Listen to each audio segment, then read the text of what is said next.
Again, we're going to continue from Siv Gimel on page 46. To briefly summarize and chazer over what we learned till now, and very very short. Chametz and Matzah explained that the mitzvah of matzah is that emunah that a God created the world is something that even a non-Jewish person would have. The emunah that the Eibusher wants the Yidden to have, even higher than that, is that the world, that the Eibusher creates the world on a steady basis, and the world has no existence independent of the Eibusher, and so they went into the marshal of the Shemesh, the light of the sun, that compared to the sun's essence, the light of the sun has no existence at all. The same thing with the world. That's the emunah that Hashem wants from a Yid. And that the mitzvah of matzah is that a person should take the matzah being a mitzvah of Hashem, but at the same time a physical thing. When a person eats the matzah, a person can have this type of emunah to Hashem. And some of also went into Lent, and that the idea of emunah is that you say something and you know what it is, and you're referring to the true thing and the accurate thing, but you don't fully understand it. And the mashal that he brought is a child, a very young child, 2-3 years old, 2.5 years old, who starts calling his parents father and mother. So he understands that these people are his father and his mother, but he doesn't necessarily understand what it means, the whole depth of what it means that somebody is his father or his mother. So now that Chametz and Matzah, after having concluded what Yetzias Mitzrayim and Mitzvas Chametz was the very first time, the Matzah teaches us what it means for our life on a yearly and a daily basis, Ba'avedas Hashem, what Yetzias Mitzrayim and Achilas Matzah means. We're holding Siv Gimel on page 46. V'hinei, Chametz says, K'moish mitztavu al Achilas Matzah. Just as the Yidden were commanded to eat matzah b'tzeisum in Mitzrayim, when they actually left Mitzrayim b'poel mamish, when they literally left Mitzrayim, they were in a land called Egypt and they left it. Kach, gamkein mitztavu al Achilas Matzah l'doiros. So too, the Yidden also got a mitzvah not just to eat matzahs then, when they were leaving Mitzrayim. They were commanded to eat matzah for generations. Every year they eat matzahs to the ksivas. It says the pasuk, ba'erev teichlu matzahs. And not ba'erev, meaning the night of Yetzias Mitzrayim, ba'erev, for generations you should eat matzahs. And its pasuk says of all 8 days of Pesach, or 7 days of Pesach, so for the last 7 days, it's optional. You want to eat bread, it has to be matzah. If you want to eat starch, it has to be matzah. But if you don't have to eat bread, you don't have to wash, you don't have to eat it.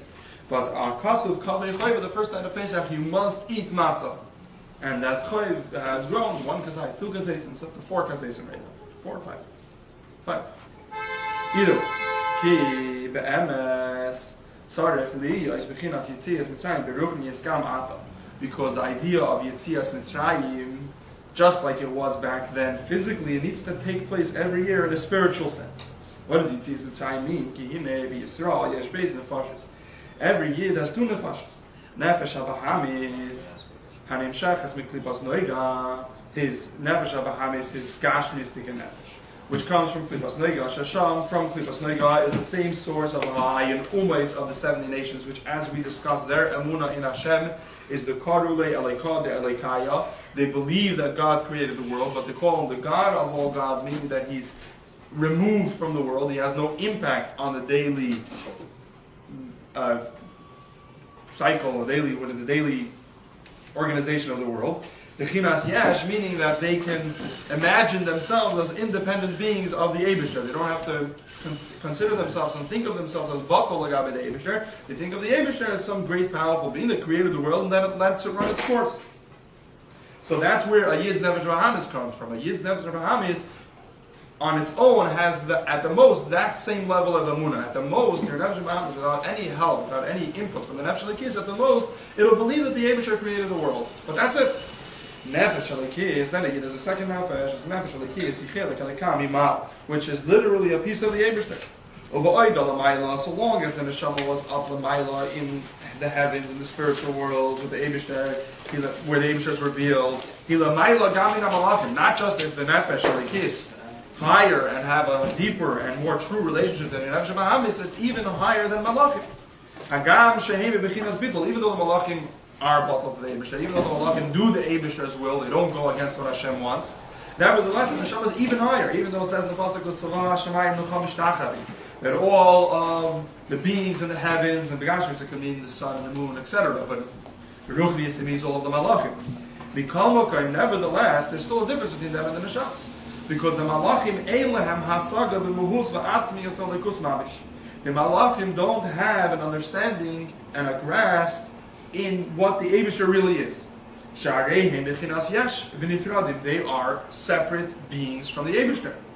Because they are separate beings from the Eibusher, their existence is dependent on the Eibusher giving them space to exist. Because when the Eibusher reveals himself fully, nothing else can have independent existence. So for the malachim to be independent existence, it requires ilu haya in seif mitzkalale. And if the Eibusher's would be revealed to them the way it is in its unlimited capacity, without any sense of limitation, without Eibusher not concealing or restraining himself, the malachim would be totally bottled. They would no longer have an existence as independent beings.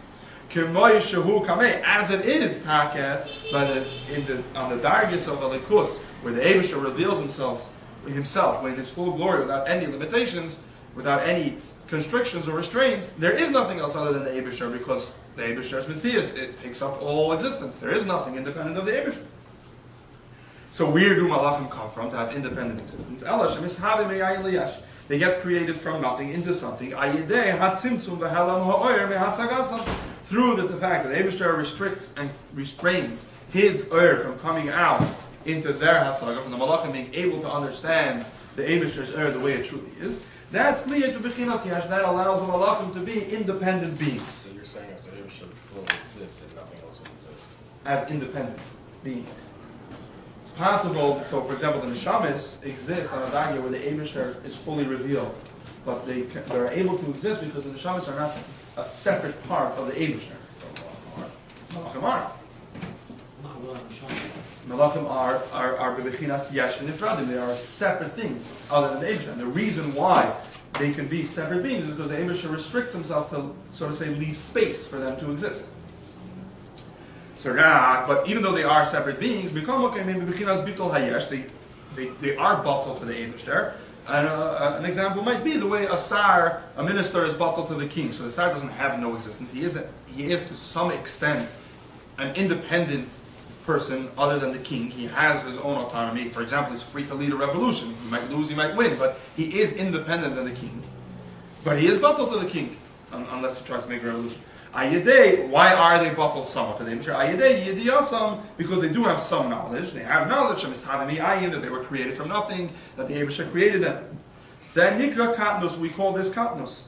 Al derech hanal be'emuna, as we discussed previously, be'emuna, and as the original mashal that the Chametz discussed was the mashal of the katan. The katnus hamechin, the child, he's katan, he has only a small understanding, meaning he understands that this person is his father. He doesn't understand why this person is his father, and what it means that this person is his father, but he understands this person is his father. So the same thing is malachim. They don't truly understand the Eibusher, they don't know what an Eibusher is, and what the Eibusher's is, but they do understand that the Eibusher created them. Therefore they're bottled to the Eibusher. But the neshamas of the Yidin, they are nimshachim michachmasi yisbarich. They are nimshach not from a darga of the Eibusher that restrains itself and limits how much gilui it has. They are nimshach from l'chachma the Eibusher.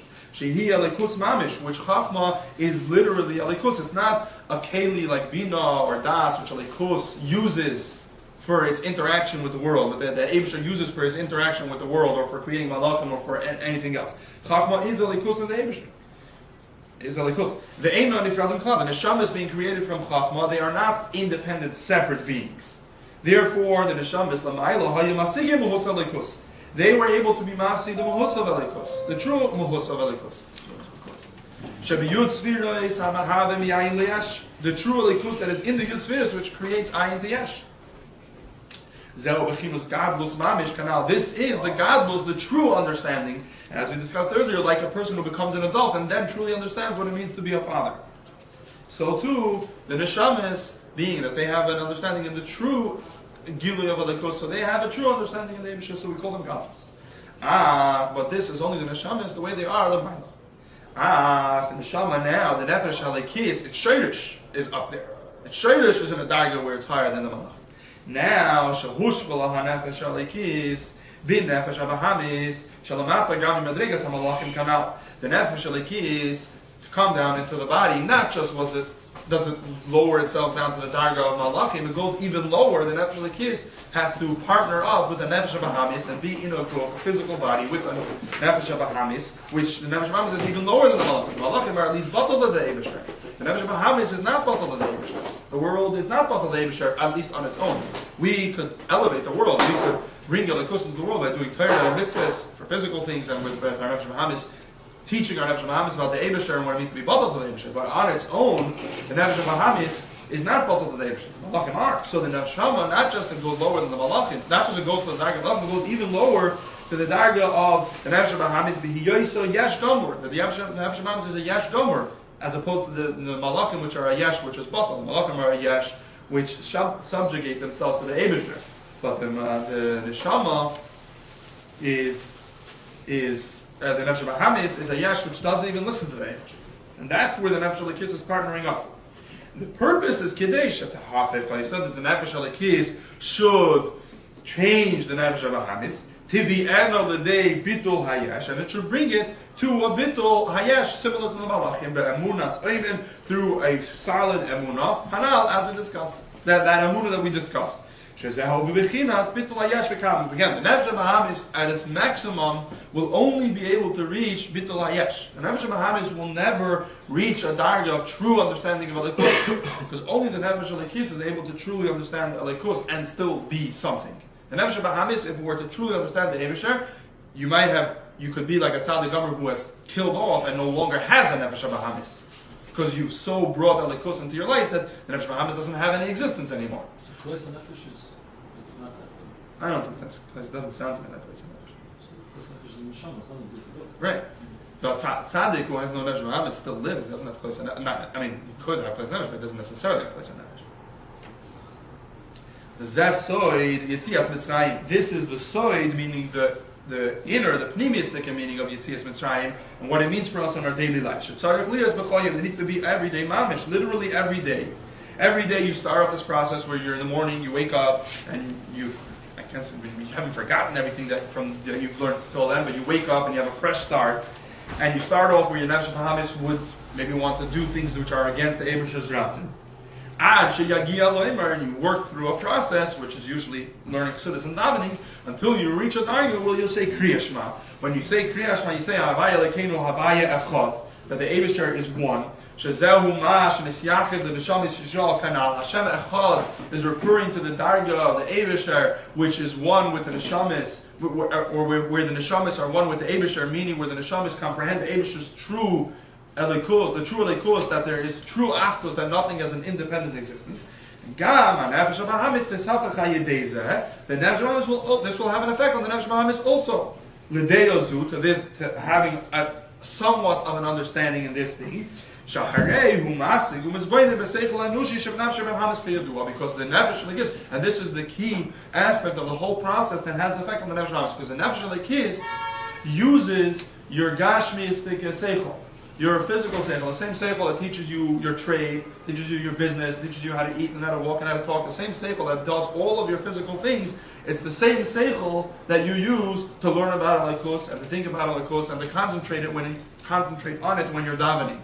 So the Nefesh Elikis, when it does those ruchnistic things, with the Nefesh Bahamis' mental capacities, it's Nefesh Bahamis' intellect and seichel, it has an effect on the Nefesh Bahamis. And that is what Yetzias Mitzrayim is on a daily level. Zesoy, this is also the deeper meaning of the Maimer Azal, what the Chachamim say, Amispal, a person that davens, Tzaret Sheyitin, Einov Lamato, Liber Lamayl. He has to be looking downward, his eyes have to be focused downward, but his heart has to be focused upward. So what does it mean? Pirush, Liber Lamayla, that his heart is focused upwards. That means that your inside, your heart, and your mind are focused upward on the Eibusher, on being bespoken and concentrating and contemplating the Eibusher's greatness. The way the Eibusher's true existence is higher than any of the worlds. As elevated and as great of a world, you can contemplate the Eibusher is even higher. As is well known that there's nothing that can compare to the Eibusher's existence. As is known, as explained previously in the Maimer, and in other places at length. Even though the person is concentrating and contemplating the Eibusher's greatness, So you might say, without the Maimer Azal, you might say the goal is to remove yourself from Gashmi, is to just concentrate more and more and more on spiritual things. So the Maimer Azal continues, you have to have your eyes focused downward. Gamkin, also. So you shouldn't only be focused downward, but nor should you be focused only upward. The Hainu ala Eilamis, downward refers to the Eilamis, on the physical things. Sheheim bebechinas yesh v'davar. Now the Eilamis are something independent of the Eibishter, or to a certain extent, or we conceive them as independent from the Who's Eibishter. this talking about that we shouldn't focus downwards? It's saying that when you daven, you shouldn't focus, you should. When you daven, you should have your heart and mind should be focused upward, on Ruchnius, but your eyes should be looking downward, meaning you should be concentrating on how, as he's going to conclude, but you should be concentrating on how the Ruchnius, the things that you're thinking about inward, have an effect on what your physical life should look like. So you shouldn't only be into Ruchnius, and you shouldn't only be into Gashmis. And he should concentrate the way this world is bechinas bittul, how even though it looks like it's an independent thing, it really is batul, and he's having come in the ayin commotion is parallel, and the Eibshter has to constantly recreate it from nothing. If while you daven, you only concentrate on the Eibshter and on his greatness, and you don't think how that relates to the world, after you daven, if you open your eyes. So in other words, he's saying, the Maimer also said your eyes should be looking downward. So he's saying, imagine you closed your eyes and all you did was concentrate and meditate on the Eibishter and his greatness. So as soon as you open your eyes, you'll see a physical world filled with all sorts of physical things in front of you. Because your entire ruchniistic work wasn't related. You didn't relate it to your physical life, to the physical world. So you didn't apply it. So as soon as you open your eyes and you're